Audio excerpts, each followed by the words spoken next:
Greetings! Welcome back to the What's New video series for the AtHomeNet Classic Community Website Service. Today I'll be going over the new enhancements that we're releasing for June 2009.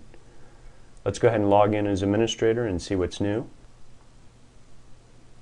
Okay, the first new option is in the user profile area. If you go to your profile a few months back, you may remember that we changed the primary and secondary person's birthday fields to only show the day and the month of the birthday instead of the year, and that was due to popular request. But we have had some communities who use this feature in a slightly different way and therefore wanted to have the ability to have the year back in there. So we now have an option that we can turn on for your community that will show the full month, day, and year of the birthday. So if you want that for your community, just give support an email or a call and they can set that up for you.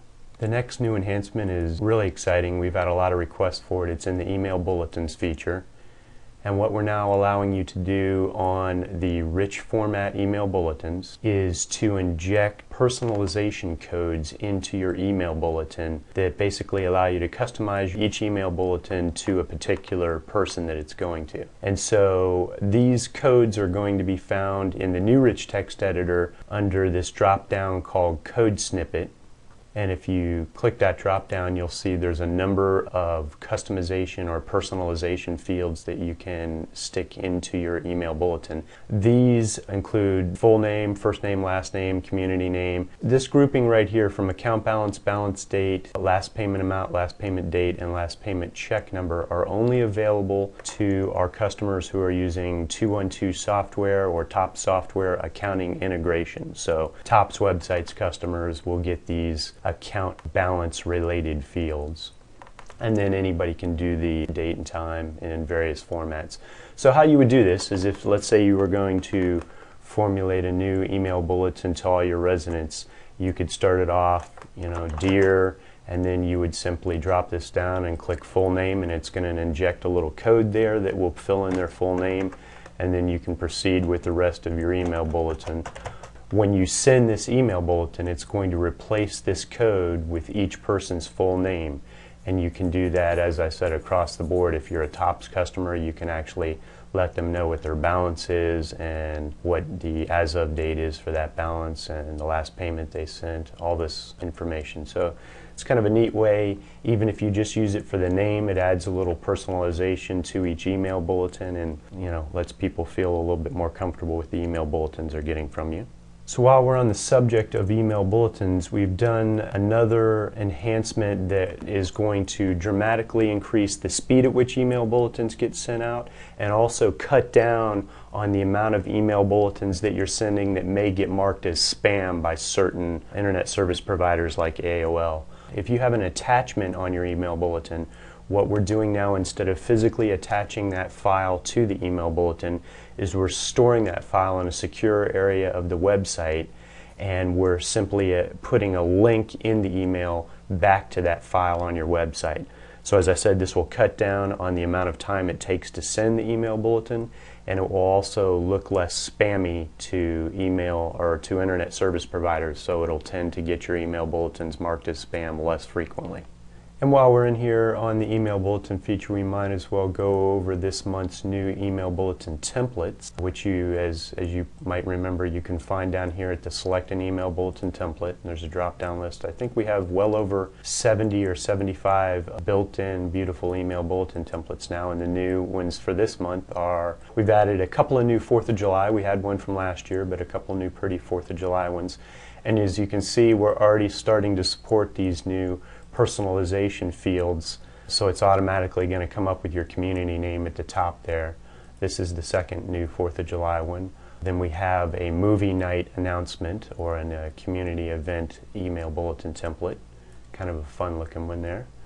A swim meet announcement, and then this is just a general community and news and note announcement. It's called Business Savvy. And then finally, we've updated our regular What's New on the Website email bulletin template, and this month's subject is email bulletin groups. If you've watched these What's New videos before, what we do every month is roll out a new built pre-populated email bulletin template that you can send out to your residents as is, and it describes one of our standard features on our website from a resident perspective. This month we're talking about how they can go in and sign up for various email bulletin categories or email bulletin groups. So that might be something you might want to look over and send to your residents. This next feature is for our administrators. It's a new tool to allow us to get information out to our administrators quickly and easily. So what's going to happen from now on, if we have a notice that we need to get out to our administrators, and that could be a monthly notice that we've just released new enhancements and what those are, or it could be important maintenance information that we're going to do maintenance on the web servers, or it could be an important event notification, a training event that's coming up. We're not going to abuse this, we're not going to use it a lot, but when we do have important information to get out to our administrators, what you'll find is that when you log in as a level 1 administrator and there's a new admin notice, you will be immediately presented with something like this when you log in. Instead of seeing your private home page, you'll see this admin notice, and we'll give you a short little notice.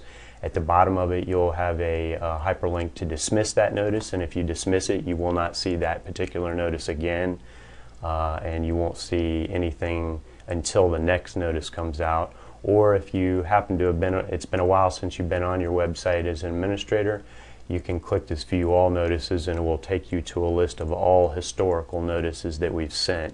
At this point, we've only sent one notice, so you should be getting that in the next couple days. As I said, we won't be doing this very often, but probably a couple of times a month you'll get information from us, certainly when we release new enhancements, and maybe some information about training opportunities that we have available, free training opportunities.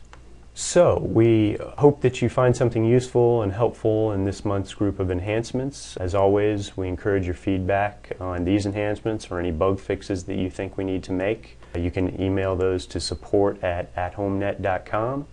I want to thank you for your time and for your business, and make sure you join us next month to see what's new in AtHomeNet Classic. Thank you very much.